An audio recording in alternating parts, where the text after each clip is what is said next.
Chris, how was your pee break? My pee break. It might flash you undetected.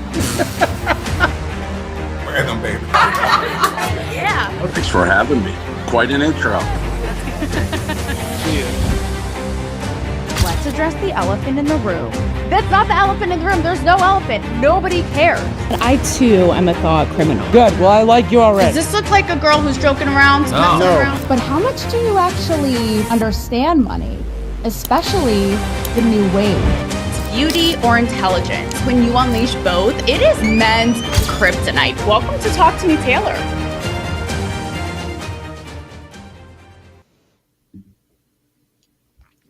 What is up, everybody? Happy Tuesday from mine to yours. Here at Talk to Me, Taylor on GNN, this fine and lovely programming for today. Okay, now that that's all done, guys, I'm raw dogging this episode like you have never seen. All right. Literally, here are my notes. We are just going to go for it. But David, I know that is what you want. And that is, what the people want. I'm not used to doing a daily live show. I'm not going to lie. I've been at this a long time. I've been around the block. I've had my show 5 years. You saw in the intro, all my red carpet reporting. I started that about a decade ago. But a daily live show is it's another ball game. It is another ball game. I'm not going to be a Karen and fight off a kid for the ball at said ball game. I'm committed to the cause, but not that committed. So all that to say, you are in it with me. We are just kind of on the fly and figuring this shit out together. And you know what? We wouldn't have it any other way. Howard Stern. Yeah, we're going to get to Howard in a little bit. Remember the Real World slogan?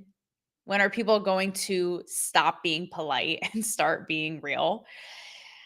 It's meta, it's speaking to all the levels of this real, kind of doing this on the fly, pulling together stories for you in a little bit of a last minute manner, impromptu. So it doesn't get realer than that. You are looking at the assistant producer, the researcher, just right here behind this mic, right? And the nature too of what we are going to be talking about today, because here's the thing. I feel like we all want what's real.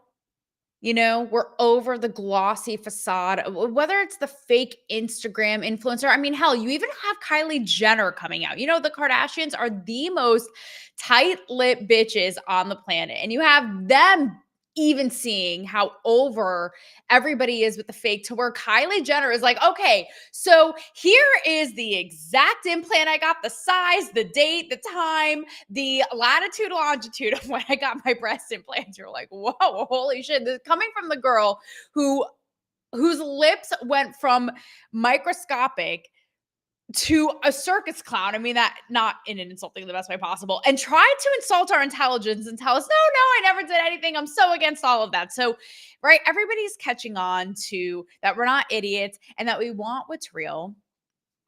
I've been advocating for this for a long time. However, here's kind of the catch, is that when people do get a little too real, there seems to be a backlash. It's like, do we want to stop being polite and start being real? Okay.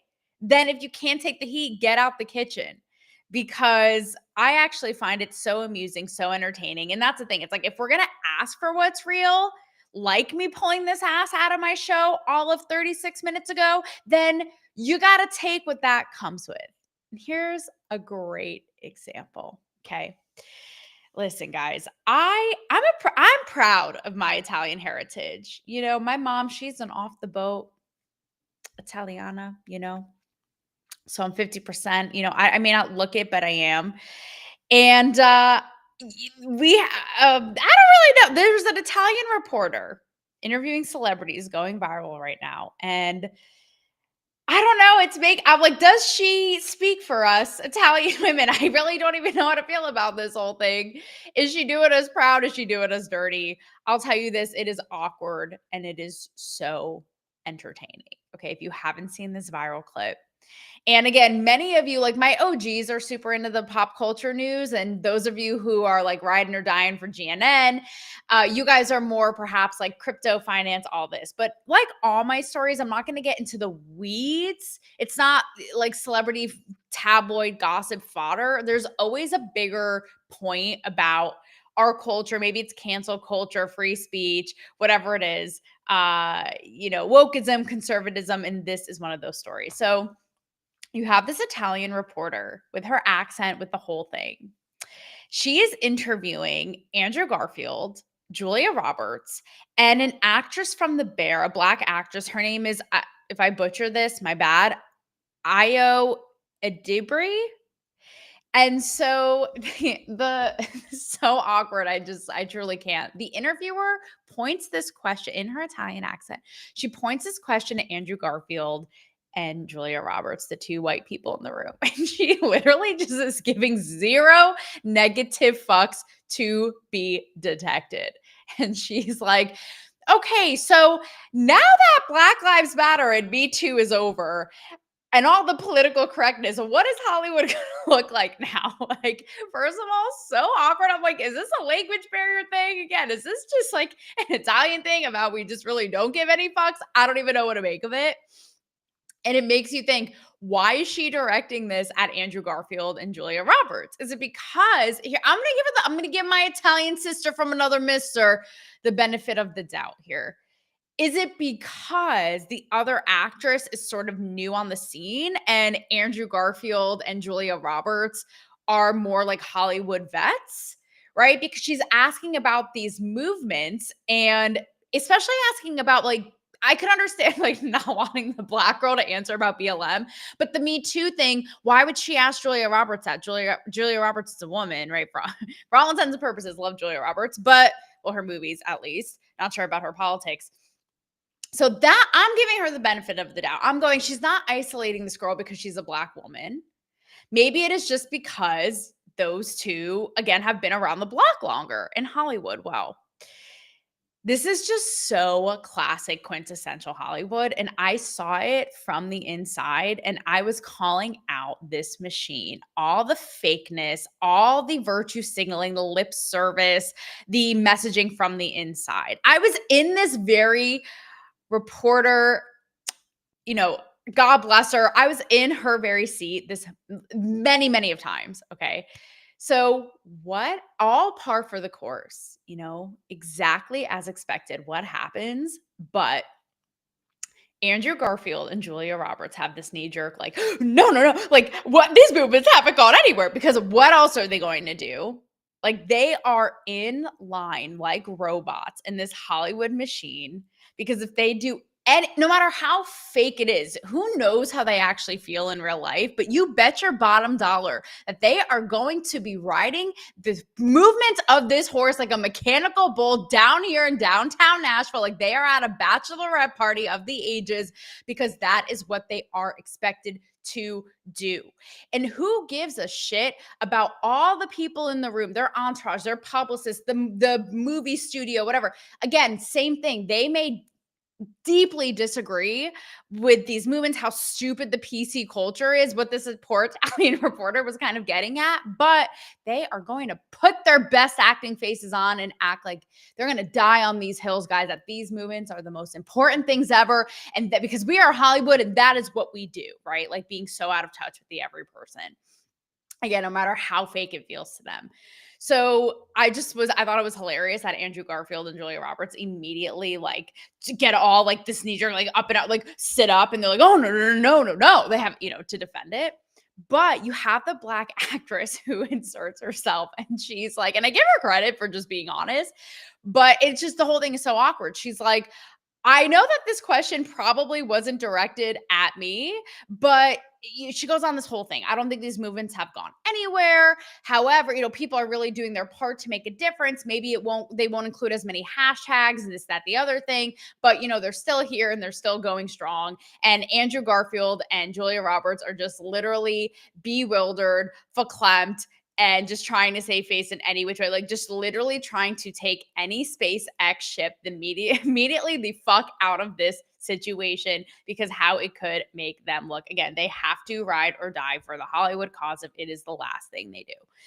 But of course, I can't believe we're still doing this. We're still playing this game. I'm wearing my Cancel Me Baby shirt, which my show is called about 5-ish years ago, sort of before everybody, I was calling out how ridiculous and absurd cancel culture was and canceling people, comics, people who had unpopular opinions about vaccines, literally whatever it was. Now, suddenly 5 years later, it's the cool thing to do, right? You have mainstream personalities being like, oh, that's so silly. And I'm like, where the fuck were you guys 5 years ago? You're late to the party, like way late. You're like that decomposing body in that singer's Tesla in New York, whatever happened. Like, where too soon?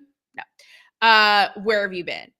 But we're seeing again, I don't know if these people do not get tired, the cancel culture people. They are like marathon, they are doing the Ironman. They are to in it to win it, coming after this reporter and just completely again crucifying her, all par for the course. Like how immoral, how wrong, da da da. I don't have to go through it. We've seen this for 5 years. We know so much so to where the reporter was like, I am getting personal representation in the court of law because I am scared for my life. I'm being torn down and threatened and accused in the public court of opinion, as if these people don't have anything better to do.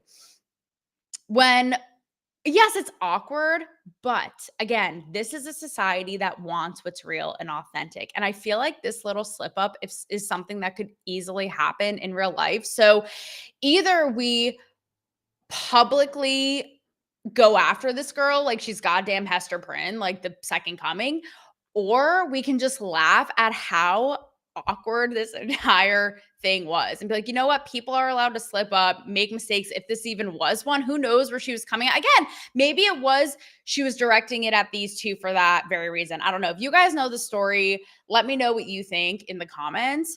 But why can't we just accept? Why can't we just accept? Like, again, I feel like we're past the cancel culture stage of actually doing the witch hunt. It's like, sweetheart, that really didn't get us anywhere. Now, can we actually get in the phase of laughing at it? But no, because there is truly no chill to be found ever. And here's where, again, media, the machine, Hollywood, even the actors themselves, like everyone just gets themselves in a big old bind because again, being ahead of the time, shit is getting tiring. Being ahead of the time. I was calling this out on the red carpet in 2018. And here's where they kind of want it both ways because they want to be asked things that are more substantive, which again, I don't really know who's paying attention other than us here on the stream, but who cares as much, right? Celebrities and their input and even these movie promo trails, they don't carry nearly as much weight as they used to. But they want to be asked more significant questions. And then when they are in the same breath, it's kind of stuff like this. Granted, this was a foot in the mouth. I don't even know what happened, like train wreck, car crash. But then they get upset when you do. So 2 examples of this, right, where it could go both ways.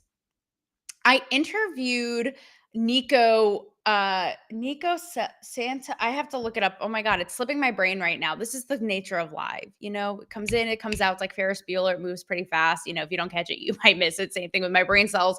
Nico Santa, something like that. Okay, he's an Asian actor. He was in Superstore, and he was huge in Crazy Rich Asians. So I asked him about this on the red carpet at a big award show. I think it was a Critics' Choice. I was like, listen, my dude, what is the deal? Because actors, they want to be asked more. Remember, there was like also that her whole campaign, it was like Ask Her More, where celebrity women were like, ask us more than our shoes and makeup. And it's like, bitch, if we ask so much as like what you did last Saturday or your thoughts on anything remotely interesting, you have a conniption and call your entire entourage and go into an abyss. So what are we talking about? Like, pick one. So I asked him about it and he was like, yeah, it is. It does. It gets really boring because even as a reporter, you're put in this box of like, you have to ask this. And then you won't. Can I tell you how many taps and more, how many spankings I got theoretically on this bootay and slaps on the wrist for, God forbid, stepping outside the box and asking something real and actually interesting. So it's just safer all around when you do the whole song and dance of what they're expecting. But they're bored. I'm bored. Everybody's bored. It's a small world after all. Nobody's winning. So I asked him this. I said, okay, I'm getting a call right now. Hang on one second. Hi, I'm on my live show. Actually, it's Rob Nelson. This is perfect. Rob, care to say anything as you interrupt my live show? Yep, he just hung up. Well, there you have it all. There you have it, guys. Men right there. Clean up the mess you started, fellas. Anyways, I asked him about this, and he acknowledged, yes, it gets really boring when we're asked the same thing over and over. So I was like, all right, let's spice it up and see how much you want to walk the walk, put your money where your mouth is. I was like, all right, what's your favorite sex position? And he's like, missionary. So there you go. He had fun with it. I think the Holy Ghost took over his body after realizing he had said that on a public red carpet, but how liberating and freeing for him in the moment. And I think he's gay, so I don't know how the missionary thing works for gay guys, but either way, what a moment, again, even if he did see his future in Hollywood life, PR circus flash before his eyes, which nothing ended up coming of it. But there you go. A moment, a little morsel in time of realness and how people just want this. They just want, like, call it Mount Etna. They just want to be let out. They just want it to be exposed. Now, on the other side of that, again, this is when it is like, I do understand where celebrities are like, what? Like when they're trying too hard and pushing these causes, so to speak. So I was on set of the Wonder Woman 84 shoot over in London, interviewing Chris Pine, Gal Gadot, Pedro Pascal, which, can I just say, I've interviewed him. I interviewed him on the set, literally like clothesline, stiff armed him to get my question in, and while he was in between takes and character, the whole thing. I don't get the Pedro Pascal hype. Can I just say, I don't know. It's just one of those things. I don't know her. I don't get it. Maybe one of you guys can explain it to me. Either way, I don't get it. But there was a report, and mind you, with these set visits, it is months and months and months before the movie comes out. You are you are signing NDAs up the wazoo. It's like they will literally take your sperm, your eggs, your firstborn, your blood, your house, your belongings. Like they will repossess your car. If you say so much as like one thing you witnessed, it could be a blueberry muffin on the craft services. Like if you witness or you talk about anything you saw on set right before the big movie push. So all that to say, it's way, way, way before the movie actually comes out. And we're sitting there with Gal Gadot and Chris Pine. And this reporter has the audacity to ask Gal Gadot about something with her Wonder Woman character and what it means for Me Too. And even Gal Gadot was like, bitch, what? Like she was super polite about it, but she was looking at her literally perplexed. Like, what does this literally have to do with anything? As were all of we were looking at her like, what a boner killer. Like, we're having fun. We're talking about this movie. Like, how audacious to bring up Me Too, which has nothing to do with anything. And I don't blame Gal Gadot for being like, well, this isn't that sending that message, and this isn't our hill to die on. And inside, she's probably like, inside that fine Israeli ass, what, not to objectify Gal Gadot, but I just did, but very intelligent, beautiful lady. She's probably like, what the fuck? Like, why? And so that's a time when I can understand. It's like, just knock it off. But it also goes into this whole thing of like, just be real. Like, stop being try hard. Just be real, be honest. And I think that includes, to go back to this viral moment we're seeing right now, just own the absurdity and the awkwardness of it all. Like, what did she actually mean? What were her intentions? What was going on in her head? And how can it be understandable, to some of us? But no, God forbid, if you ask any person with Tourette's with their thumbs on the internet, they'll lose their mind and they're going after this lady, like probably sleeping in her bushes. I don't even know. So you know what? Lawyer up. Italian report. I don't even know her name. Next up is Tom Cruise, who gave Glenn Powell allegedly some advice kind of pertaining to all this on the set of Top Gun Maverick. Glenn Powell is a huge Hollywood actor right now, super hot for you ladies, for you gays, and is actually very talented and funny, and obviously was in Top Gun with Tom Cruise. And he said in a recent, I think it was like a GQ spread, that Tom Cruise gave him the advice of just basically turn down the noise. The funny part about this, with critics and people piping in and the whole thing, the funny thing about this is Glenn Powell makes it seem like it pertains to a romance triangle. Maybe it was Sydney Sweeney and his girlfriend or something at the time, all these allegations of, who's he with, da-da-da-da-da. And so I don't know if you guys know this. Again, we have to throw in the alleged. I feel like we should get a stamp on this live stream when every time it's an alleged, so our asses don't get sued. But I feel like it's the longest running, best kept secret in Hollywood that Tom Cruise is actually gay. Like the stuff that Katie Holmes must know, I can't even imagine. Like, you want to talk about the Epstein list? I'm not calling Tom Cruise a pedophile. I'm just saying, like, the list of shit that Katie Holmes must know. Maybe one day it will be unearthed because I can't even imagine. But how funny that if that is the case, that he would be guiding Glenn Powell when it comes to like navigating the ladies. But Tom Cruise is onto something, obviously. As is hot take, and don't come for me, Scientologists, please, for the love of God, with your pamphlets like the fucking Jehovah's Witness, okay, on my doorstep. I left Hollywood. I'm not there anymore. Don't look for me or come for me. But maybe Scientology is onto something because look, Tom Cruise, as much criticism, you can love him or hate him, it is so hard to argue that he is cemented in our culture as such a goddamn badass and icon. The man's in his 60s and was like hanging from a helicopter by a pinky, doing backflips, riding off of cliffs with a motorcycle in this latest Mission Impossible, doing all of his own stunts. So are we even joking? And it actually is, like, we can make fun of him again all we want, but it is so badass and inspiring. That, talk about a press run. I was like, holy shit, I'm just going to go out and be Godzilla and fucking take out skyscrapers for all I care. Like, it was so badass. And it was really his whole message of putting your mind to something and actually doing it. Cause it really is the unthinkable. Like, anyone else would have a stunt guy, this, that. And the fact that he did it was insane. So I feel like what he has accomplished as such a significant person in culture, in Hollywood and entertainment and media, and like I said, really like kind of immortalized and cemented in culture in that, and being so successful and accomplishing so much is something to be revered. And I feel like he has been through, the Oprah jumping on the couch, the Katie Holmes, the gay rumors, this, that, and it still achieves such success. That is really interesting that he would say, just turn down the noise, and how easier said than done. So much easier said than done. Someone said to me today, and this woman, she has been a media coach she's coached like some of the top media personalities I'm talking like all the way back before Matt Lauer was canceled. You want to talk about Me Too cancellations? I think even Tom Brady, right? Like, really coaching some of the most high profile, influential people. And she was today we were talking about how everyone has something to say about everything. It could be, she said to me, you could see blueberries on your feed, and then we'll see a whole string of reels like, I don't like blueberries. Why would I eat blueberries? Why would I make a blueberry pie? It's like, bitch, nobody asked you, Betty Crocker. Nobody asked you to make a blueberry pie today. Like, just keep going, keep scrolling, keep moving. Why do you care?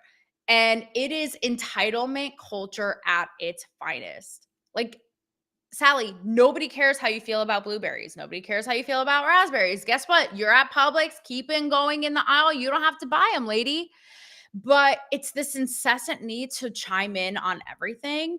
And that's why, and it can really get to you. So that's why I give Tom Cruise, as complex and mysterious as his sex life may be, that's where he really is onto something, and where it is easier said than done. And listen, Tom Cruise may be a lot of things, but when it comes to shit like that, and again, for being such an OG and being such a badass in that regard, and a vet, and being under public scrutiny, and like I said, doing back flips and cars and all kinds of shit on movie sets, I'm gonna listen to him.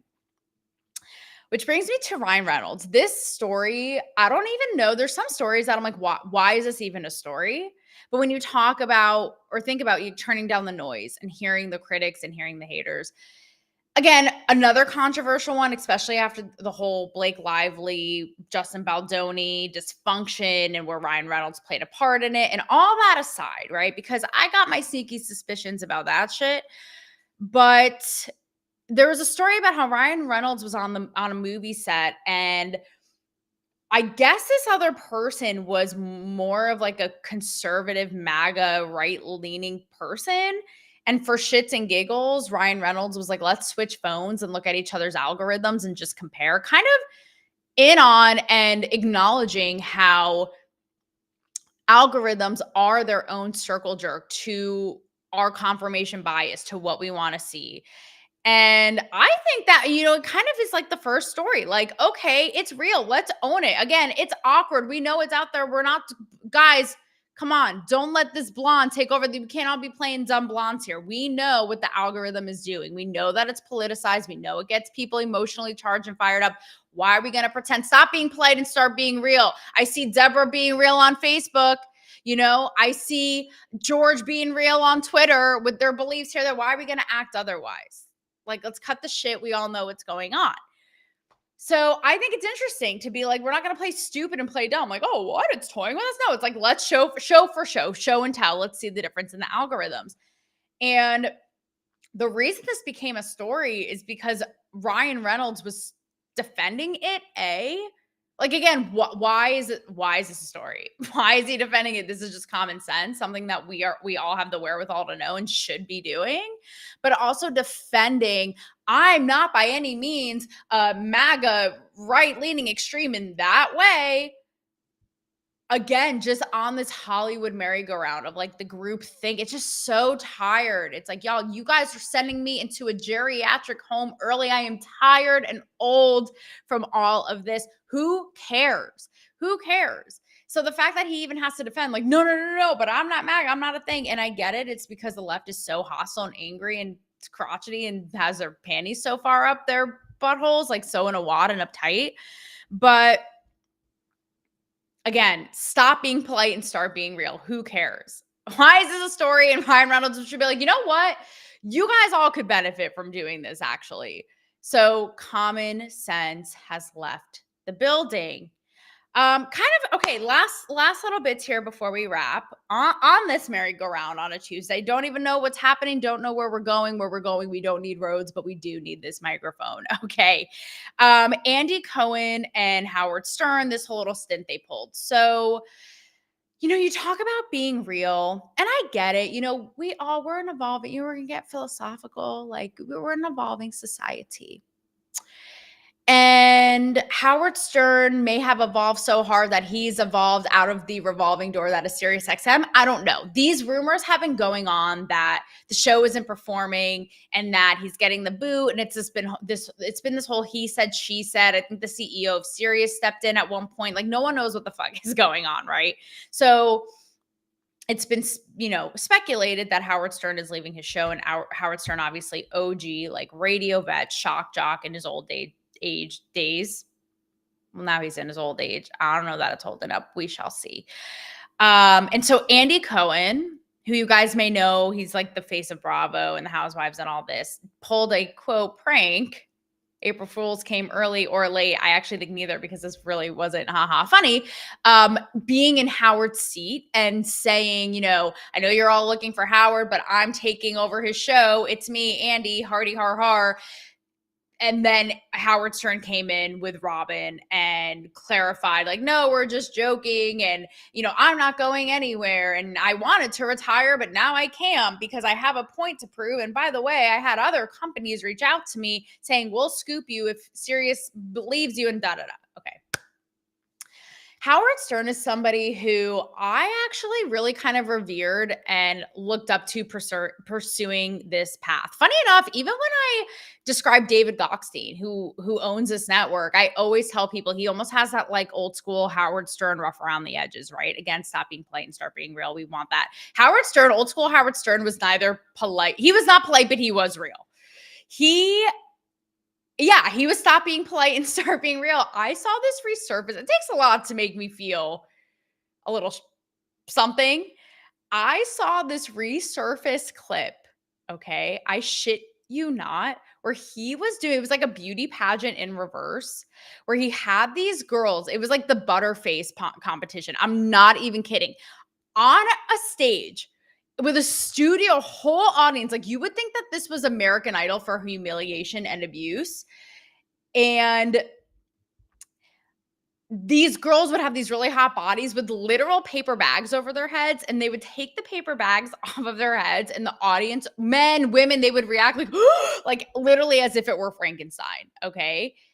And Howard would chime in like, oh God, what a hideous face. I swear to God, this shit is not AI. You would think it was. Like, this is humiliation porn.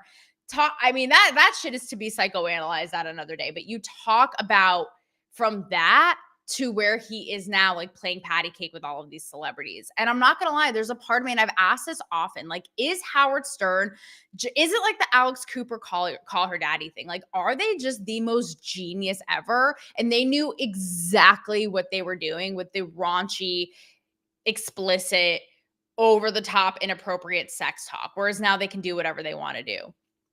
But I truly wouldn't be surprised. And yes, I'm not going to knock Howard Stern. I mean, his politics are ass, but I'm not going to knock him for having a really good way of getting in the celebrity psyche. And he's also a vet. He can do whatever he wants.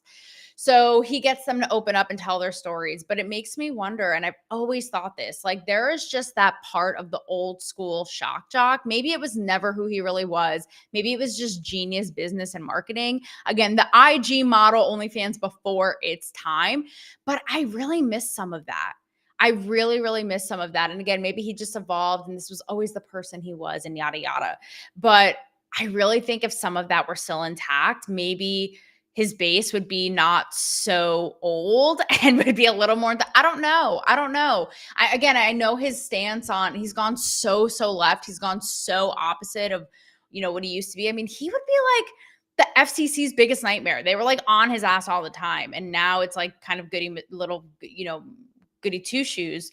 So I want some of that. So I wouldn't be surprised. I don't know if it's so much that your audience is growing up, you've grown up, but again, it is a little bit out of touch with like, give the people what they want. And, in a world of Howard Stern's, be the awkward Italian reporter. The very last story I have before we're out of time here is, and it's funny. It goes in tandem with the Howard Stern thing when it pertains to ego and like everything being about us. Again, it could be about the blueberries. Wow, that's giving like T-Pain. Blueberries. The blueberries. It could be chiming in on pop, whatever it is. It's like we are literally incapable of not being the biggest narcissist and everything about ourselves. Kind of like, the Ryan Reynolds story. Rob, actually, who just called promptly in the middle of my live stream here. I don't think he's live tonight, but he's live tomorrow. Don't worry, Rob. I will get your ass back. Said to me, I don't even think it's a matter of extreme left versus right anymore. Like woke and holier than thou conservatives stick up their butts. It's more just like everybody's so unhinged and deep rooted in what they think that they are truly like if they so much as hear as one sentence of something they disagree with, they will walk themselves straight off of the cliff that Tom Cruise did his stunt, rode his motorcycle off of, like on purpose. Okay. Willingly just meet their demise and their end because they cannot. So everything just being about ourselves. But Candace Owens, okay, so she resurfaced with season 2 of becoming the Brigitte Macron whole thing. And I watched it this morning. It literally is a whole rabbit hole. You are Alice. This is the rabbit hole. Off it goes. You're in I don't even know, it's some dysfunctional, crazy ass wonderland that it's all just such mental gymnastics, but I'm also fascinated by it. I fucking love it. I'm like, this shit is so interesting. And I'm not even like a whodunit, true, whatever kind of person, but I think she is. And as unhinged as Candace herself has become, it gets at transparency, at power, all the layers, again, all the twists and turns and the gaslighting. They make you think they're crazy. There's so much convoluted, even what we're seeing right now with the Epstein stuff, that it's like, you don't even know what to believe anymore. So that part of it to me is really fascinating. And the idea of like, how could they get away with this for so long? Like the powers that be and how we don't even really know what goes on, right? And what they're capable of. So that whole part and peeling all of that back, again, being real and stop being polite, even if it's about Brigitte Macron's alleged dong, to what's really there and what is under the pants, so to speak, when you unzip them and you see what's really there. But the thing, it's similar, it's so obnoxious, but it's also sort of entertaining. It almost makes me like feel bad for them in a way of how both Howard Stern and Candace Owens made both of these things about them. Howard Stern being like, why did you have to make a point? It's not a flex. Being like, well, other companies wanted me and they said I'm still really important. They'll scoop me up. So watch out, Sirius. It's like, is you making a point about it a flex? Like, is you just clarifying, like, guys, no, don't worry. People still want me. I wanted to retire, but they'll bring my sorry ass out of retirement. It's like, it's just the ego is going to ego. Candace Owens, same thing. On the heels of promoting this series she does, it's just so egotistical. It honestly gives Trump a run for his money. How she's writing things like, I broke France. I broke all of France. And, I think that, and she'll say it in the show, I think that they see what I'm saying and they're scrambling. And so not just Emmanuel and Brigitte Macron, no, but the whole country is revolved around one Candace Owens. Like, I'm just going to pat myself on the back and take responsibility for just little old me, guys. And not to knock the investigative work, but again, it's like, could you be stroking yourself to yourself any harder? So when it comes to, again, stop being polite and start being real, I don't know. I guess that is real. It's a little too real. It is their ego and what they think. It's a little too real for me because it's like when it becomes all about you, again, your beliefs, just the world. I'm sorry, it's your world and we're just living in it. Like, my bad. It's just not a flex. So I'm here for the human. I'm here for the honest. But when you make it just, again, your show, your whole thing, this, that, I'm tuning out. So tune in. I will see you guys tomorrow, same time, same place, 7 p.m. on Hump Day. And can't wait. It's going to be a good one, as always. See you then.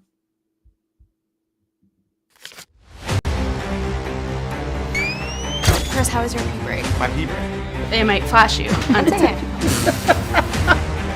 Random, baby. Yeah. Thanks for having me.